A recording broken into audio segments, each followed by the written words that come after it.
Hi అండి. అందరికీ నమస్కారం. Welcome to talks with me. ఎలా ఉన్నారండి అందరూ? నేనైతే చాలా అంటే చాలా బాగున్నాను. మీరందరూ కూడా ఇంకా బాగుండాలని మనస్ఫూర్తిగా కోరుకుంటున్నాను. ఇవాల్టి వీడియోలో సరదాగా మా జర్నీ ప్లానింగ్ అయితే మీ అందరితో షేర్ చేద్దాం అనుకుంటున్నానండి. అంటే మనము పండక్కి ఊరు వెళ్తాం కదండీ! దానికి నేను ఏ విధంగా ఒక చిన్న ప్లాన్ వేసుకున్నాను. అలానే జర్నీ ప్లానింగ్‌లోనే ఎంత సేవ్ చేశాను అనేది కూడా ఈ వీడియోలో సరదాగా చూసేయండి. ఇవన్నీ చిన్న చిన్న ఆలోచనలే చాలామంది పాటిస్తూనే ఉంటారు. అయినా కూడా తెలియని వారు తెలుసుకుంటారు అనే ఉద్దేశంతో ఈ వీడియో చేయడం జరుగుతుందండి. దానికంటే ముందు ఈ ఛానల్‌ని ఎవరైనా ఫస్ట్ టైం చూస్తున్నట్లయితే సబ్స్క్రైబ్ చేసుకొని సపోర్ట్ చేయండి. అలాగే వీడియో నచ్చినట్లయితే ఒక చిన్న లైక్ ఇచ్చి వీడియోని మరింత ముందుకు తీసుకెళ్ళండి. వీడియోపై మీ అభిప్రాయాన్ని నాకైతే కామెంట్ సెక్షన్‌లో తెలియజేయండి. వీడియో బాగుంది, నచ్చింది అనుకుంటే మీ ఫ్రెండ్స్ అండ్ ఫ్యామిలీకి కూడా షేర్ చేయండి. ఇక ఆలస్యం కాకుండా మనం మన టాపిక్‌లోకి అయితే వెళ్ళిపోదాము. కొత్త ఉదయంలో సరికొత్త ఆశలతో మరొక రోజులోకి మనందరికీ స్వాగతం అండి. సాధారణంగా ఊరెళ్ళేవారు, ముఖ్యంగా పండగలకు వెళ్ళేవాళ్ళు ట్రైన్ కానీ, బస్ కానీ, కార్ కానీ, బైక్ కానీ ఇలా వెళ్తూ ఉంటారు కదండీ! నేనైతే ముఖ్యంగా మా ఊరు నుండి రాజమండ్రి వెళ్ళటానికి రైలు కానీ, రోడ్డు మార్గం కార్ కానీ యూజ్ చేస్తూ ఉంటాము. ట్రైన్‌కైతే రెగ్యులర్‌గా మనకి టికెట్స్ అని, ఏయో చిన్న చిన్న చిరుతిళ్ళని ఇలాంటివి కొనుక్కుంటూ ఉంటాం కదండీ! టికెట్స్‌కి అమౌంట్ అవుతుంది. అది సెకండ్ ఏసీ తీసుకున్నా సరే, లేదా జనరల్ రిజర్వేషన్ అయినా సరేనండి. ఎందుకంటే ఇది మా జర్నీ ప్లానింగ్ కాబట్టి మేము ఏ టికెట్స్ అయితే తీసుకుని ట్రైన్ జర్నీ చేస్తామో అవే రాస్తున్నానండి. అందరికీ ఇలానే ఉండాలి, అందరి ప్రయాణం ఇలానే ఉండాలి అని ఏమీ లేదండి. ఎవరి ఆదాయానికి తగ్గట్టు, ఎవరి అవైలబిలిటీకి తగ్గట్టు వారి వారి ప్రయాణాలు సాగుతూ ఉంటాయి కదా! సాధారణంగా బస్‌కైతే మేము వెళ్ళమనే చెప్తానండి. నాకు బస్సు పడదు, వామిటింగ్స్ అవుతాయి. కారు కూడా పడేది కాదండి. నాకు కారు ఎక్కినప్పుడు కూడా వామిటింగ్సే అయ్యేవి. ఇప్పుడు కొంచెం పర్వాలేదండి. ఇప్పుడైతే బానే పడుతుంది. కారు స్టార్టింగ్ కొన్నప్పుడు అంటే మేము 2018లో కొన్నామండి. అప్పుడు ఒక 2, 3 నెలలు చాలా ఇబ్బంది పడేదాన్ని. సేమ్ బస్ ఎక్కితే ఎట్లా అయితే వామిటింగ్స్ అయ్యాయో కారు ఎక్కినప్పుడు కూడా అట్లానే అయ్యేవి. ఇక అలవాటు చేసుకోకపోతే ఇబ్బంది అని చెప్పేసి 2, 3 నెలలైతే మాత్రం చాలా ఇబ్బంది పడుతూనే అలవాటు చేసుకున్నాననే చెప్పొచ్చండి.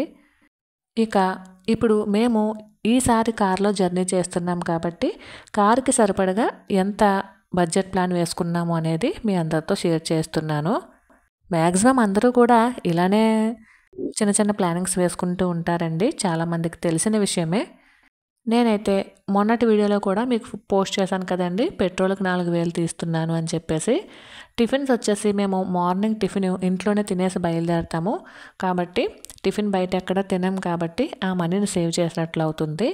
అలానే లంచ్ కూడా మేము ఇంట్లోనే ప్రిపేర్ చేసేసి లంచ్ కూడా తీసుకెళ్తానండి.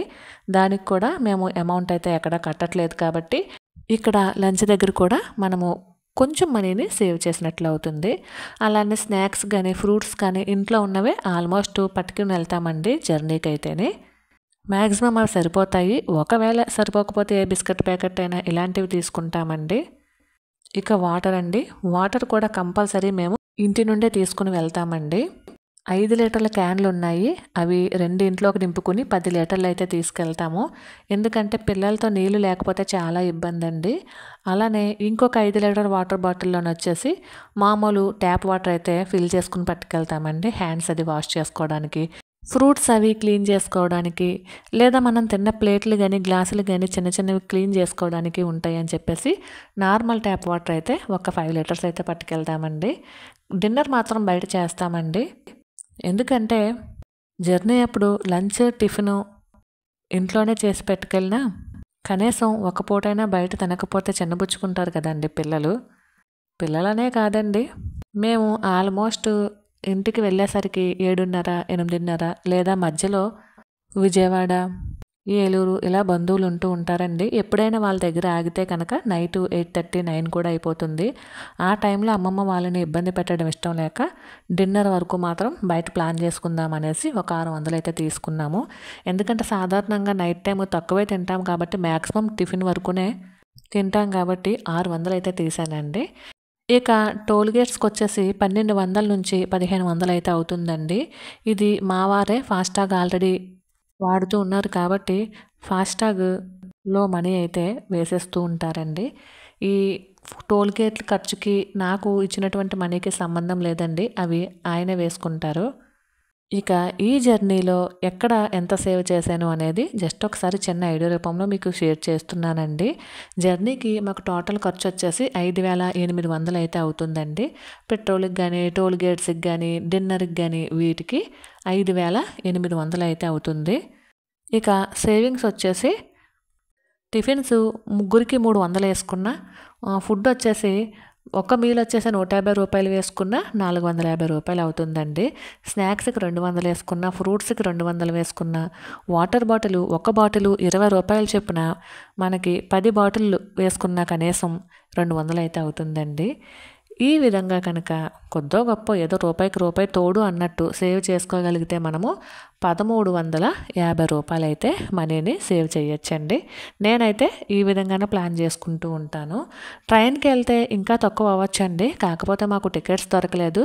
పైగా ట్రైన్‌కి వెళ్ళినప్పుడు మాకు లగేజ్ చాలా ఇబ్బంది అవుతుందండి. వెళ్ళేటప్పుడు పెద్ద ఎక్కువగా లేకపోయినా కనీసం 2 సూట్ కేసులు, ఒక బ్యాగు ఇట్లాంటివి ఉంటూ ఉంటాయి కదా! కానీ అటునుంచి వచ్చేటప్పుడు మాత్రం చాలా లగేజ్ ఉంటుంది కదండీ! పండక్కి వండినటువంటి పిండి వంటలు, అలాగే అమ్మమ్మ వాళ్ళు ఏవోటి ఇస్తూ ఉంటారు కదా! అవి వాటన్నిటిని కలిపి ట్రైన్‌లో తీసుకురావడం చాలా ఇబ్బంది అవుతుందండి. కాబట్టి మాకు పండగలో మాత్రం కార్ జర్నీయే సరిపోతుంది. అసలు ట్రైన్‌లో వెళ్తే ఖర్చు ఎంత అవుతుందో అనేది ఉజ్జాయింపుగా ఒకసారి చూద్దామండి. థర్డ్ ఏసీ కనుక తీసుకున్నట్లయితే 1500 చొప్పున టికెట్ వేసుకున్నట్లయితే మనకి టికెట్లకు ప్రత్యేకించి 4500 అయితే అవుతుందండి. అలానే ఇంటి దగ్గర నుండి ఆటో ఛార్జీ వచ్చేసి రూ. 100 అవుతుంది. అక్కడికి 4600 అయితే అవుతుందండి. అలానే ఇంటి దగ్గర నుంచి కనుక ట్రైన్‌లో కనుక వెళ్ళాలి అనుకున్నప్పుడు మనకి ఇలా 10 లీటర్లు, 15 లీటర్లు వాటర్ అయితే మొయ్యలేం కదండీ లగేజ్ కాబట్టి. కనీసం ముగ్గురం కాబట్టి మనిషికి 2 వాటర్ బాటిల్ తీసుకున్న 6 వాటర్ బాటిల్ మాత్రమే తీసుకెళ్ళగలము. ఇక స్నాక్స్ గానీ, ఫ్రూట్స్ కానీ ఇలాంటివన్నీ కూడా లగేజ్ అని చెప్పేసి మానేస్తూ ఉంటాము. ఏదైనా ఫుడ్ ఆర్డర్ పెట్టుకొని తేలిగ్గా తినేసి పడేసేలాగా అయితే మాత్రమే మనము ట్రైన్‌లో అయితే ట్రావెల్ చేసినప్పుడు బావుంటాయి కాబట్టి అలాంటి తినేసి పడేసేటట్టు ఉండేటట్టు అయితేనే ట్రైన్‌లో ట్రావెల్ చేయడానికి లైట్ వెయిట్ లగేజ్ అయితే మాత్రమే బావుంటుంది కాబట్టి ఎక్కువ లగేజ్ పట్టుకెళ్ళడానికి ఇబ్బంది అవుతుందండి. అలానే మాకు రాజమండ్రిలో దిగిన తర్వాత అక్కడ మళ్ళీ బస్సు గానీ, ఆటో గానీ ఎక్కాల్సి ఉంటుంది. అక్కడి నుండి మా ఊరికి మనిషికి రూ. 100 అయితే అవుతుందండి. ముగ్గురికి 300 అవుతుంది. ఈలోపు లగేజ్‌ని మేము ప్లాట్‌ఫామ్ నుంచి బయటకి తీసుకువెళ్ళాలి. బయట నుంచి మళ్ళా బస్ స్టాండ్‌కి తీసుకొని వెళ్ళాలి. నార్మల్ డేస్‌లో అయితే పెద్దగా లగేజ్ ఉండదు కాబట్టి ట్రైన్స్‌కి వెళ్ళినా కూడా పండగల్లో మాత్రం వెళ్ళేటప్పుడు ఏమైనా వచ్చేటప్పుడు కొంచెం లగేజ్ ఎక్కువ ఉంటుంది. కాబట్టి ఎక్కువగా కారే తీస్తామండి. కాకపోతే మళ్ళీ చెప్తున్నాను అందరికీ ఇలానే ఉండాలి, అందరికీ ఇదే ఖర్చు ఉండాలి అని చెప్పేసి నేనైతే చెప్పట్లేదండి. ఇది మా జర్నీ ప్లానింగ్ కాబట్టి నేను ఏ విధంగా ప్లాన్ చేసుకుంటాను అనేది మాత్రమే చెప్తున్నాను. ఈ విధంగా మన చేతుల్లో ఉన్నటువంటి కొంచెం ఖర్చుని అదుపులో కనుక పెట్టుకోగలిగితే మనమైతే కొద్దో గొప్ప మనీని సేవ్ చేయొచ్చండి. ఇప్పుడు మీరే చూసారు కదా!